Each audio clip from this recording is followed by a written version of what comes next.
What you have done here is beyond imagination.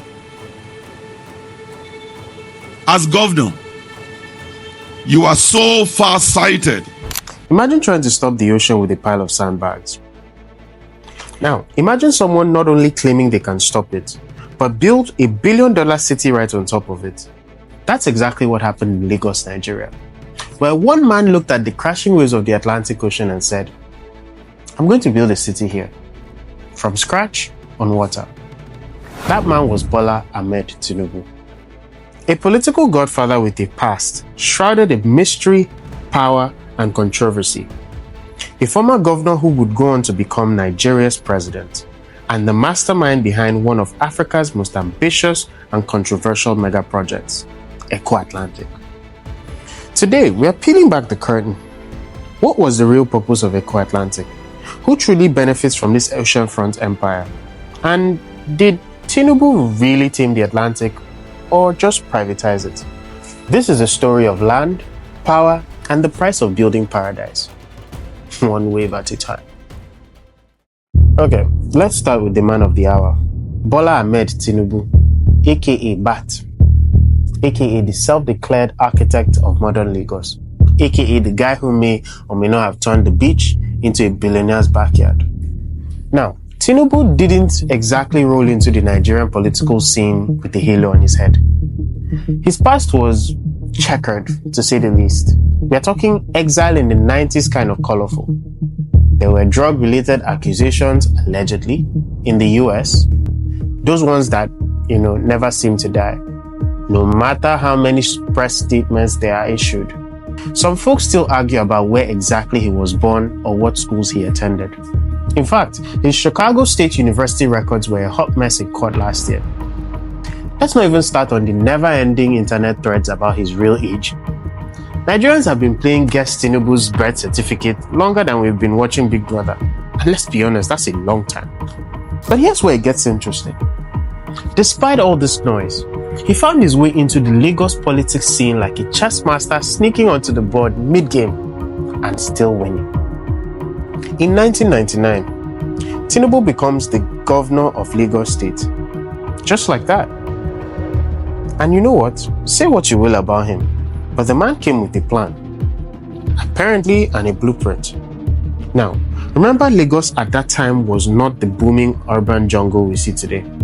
It was chaotic, it was broke, and basically a daily episode of Survivor. Third Mainland Bridge edition. Flooded roads, trash mountains, Mo Lewis breaking down mid-lane, and just zero coordination. It was giving post-apocalyptic energy. Tinubu looked at this mess and said, yeah, I can work with this. Or so it seemed. So yeah, this wasn't your regular governor. Tinubu wasn't playing the long game.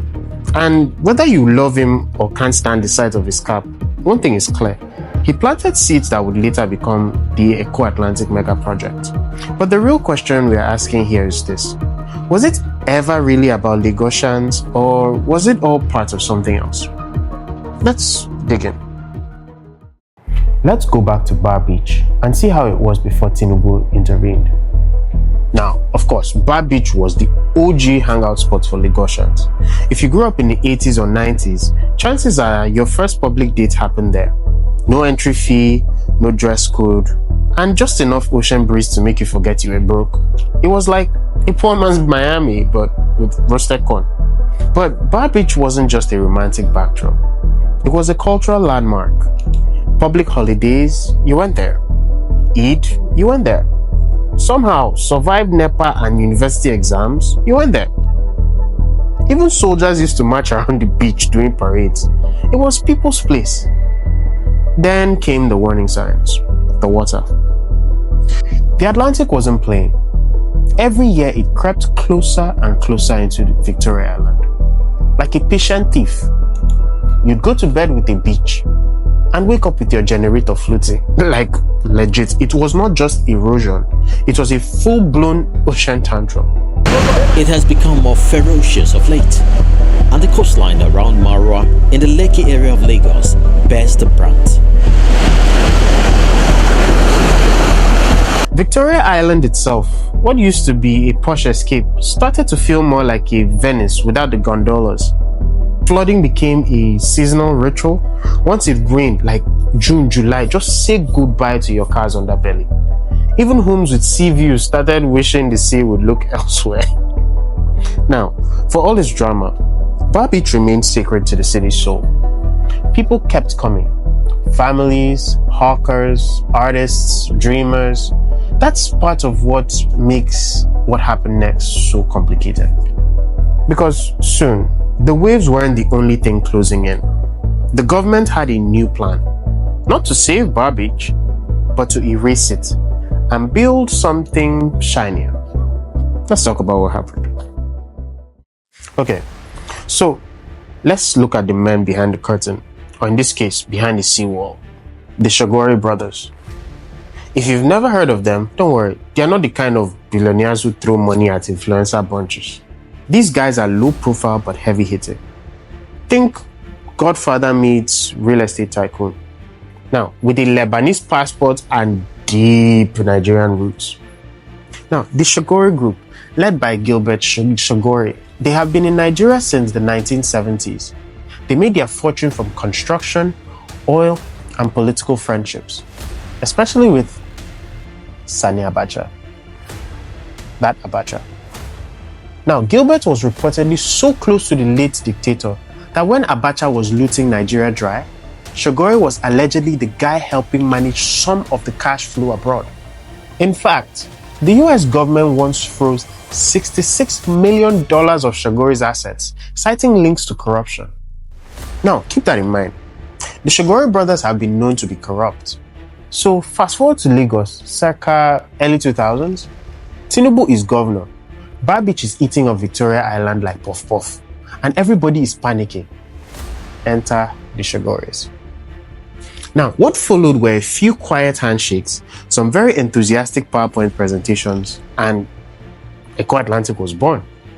A $6 billion idea to reclaim land from the ocean and build a new Dubai of Africa. Now, because nothing screams solving flooding like luxury skyscrapers, Abi, officially, the project was marked as a public-private partnership. But let's be honest, it's about as public as a Banana Island dinner party. The Shagori Group, through their subsidiary South Energy X Nigeria Limited, took the lead on the engineering, the funding, and development. Tinubu's government, they supported it. But most Lagosians didn't really understand what was happening until the beach started disappearing behind metal fences. Now, the project sold itself as the answer to environmental disaster and coastal erosion, but it conveniently came with high-rise condos, mega office spaces, and price tags that made regular Lagosians go, eh? From where to where? How did this come about? Now, if you think about it, Tinubu did tame the ocean, but at the same time, he started turning the area into something else. Something more luxurious and profitable. But for who? No, think about it. The roads built to protect the new city and provide access were also bankrolled and managed largely by the private partners. Government backing was given and it was supposed to serve both Eco Atlantic and the rest of Lagos. Yet it's far beyond the financial reach of an average Nigerian.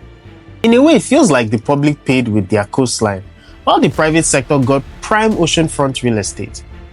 Now, the question is, did Lagos win or did the ocean just trade hands?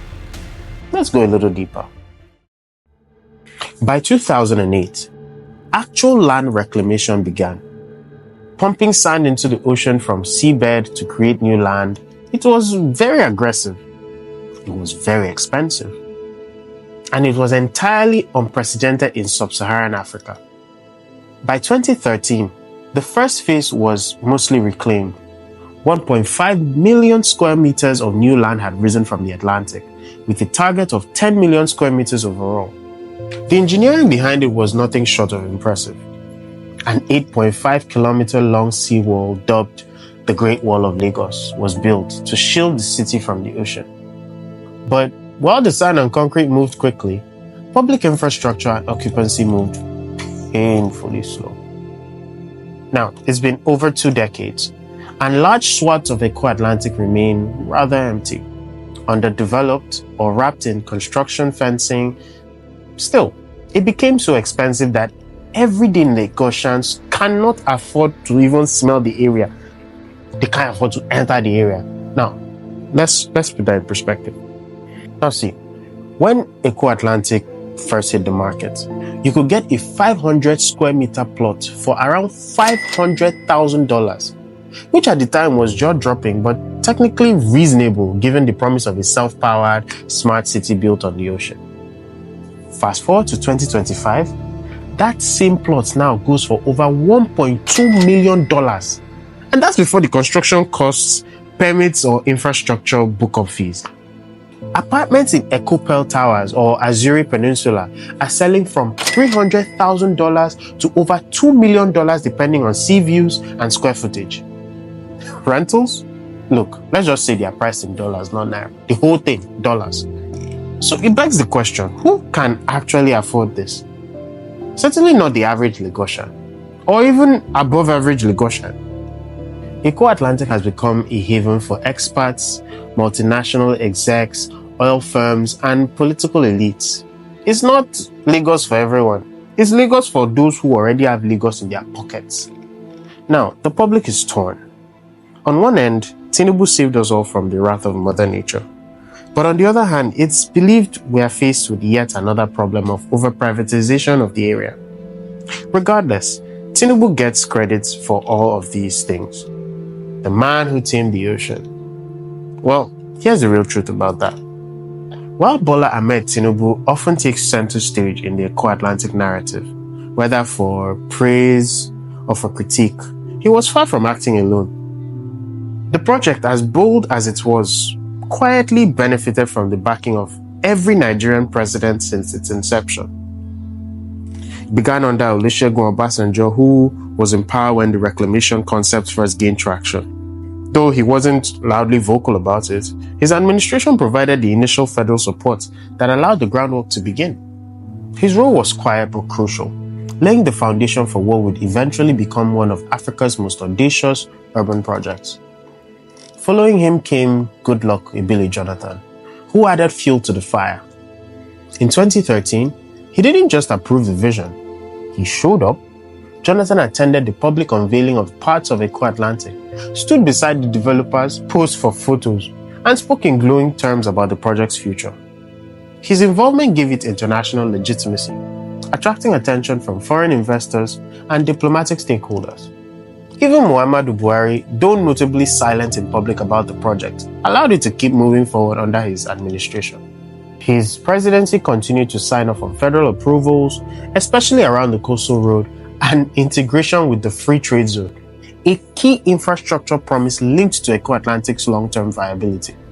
In the end, it looks like a personal triumph for Tinubu is, in truth, a quiet collaboration across successive governments. Eko Atlantic wasn't just one man's dream. It became kind of a national relay race. Only in this case, the baton was passed behind closed doors. And the finish line still isn't fully in sight. Well, to be fair, credit must be given where it's due. For all its delays, controversies, and a mountain of PR spin, Eko Atlantic isn't just an illusion. Some of its promised infrastructure has actually materialized, and impressively so. At the heart of the development lies the Great Wall of Lagos, an 8.5-kilometer long sea defense barrier engineered to hold back the Atlantic Ocean. And unlike many symbolic walls around the world, this one actually works. It's been instrumental in protecting not just Eko Atlantic, but large parts of Victoria Island from the kind of brutal erosion that once defined the Bar Beach coastline. Then there's the skyline, anchored by the Eko Pearl Towers, a collection of high-rise luxury residential buildings. The first tower opened in 2016, offering panoramic views of the sea and a lifestyle far removed from the average Lagosian's daily experience. Nearby, the Azuri Peninsula follows a similar pattern of opulence: marina access, private yacht slips, and even an independent water purification system because of course. Beyond the buildings themselves, Eko Atlantic has done something rare in Nigerian urban planning. It actually anticipated infrastructure needs. Stormwater drains, underground power channels, and telecom grids were all designed into the city from day one, unlike much of Lagos, where roads are often built first, then dug up later. Portions of the much-discussed coastal road also exist, linking the new city to adjacent zones, though the full 30-kilometer stretch remains hotly debated, both in terms of function and completion. And aesthetically, there are green zones and walkable spaces, landscaped parks, wide boulevards, and pedestrian-friendly walkways that attempt to mimic the feel of a modern, planned city, kind of like those abroad. But as always, there's a catch. For every finished tower or manicured walkway, dozens of plots are still empty, some fenced off, underdeveloped, and eerily silent.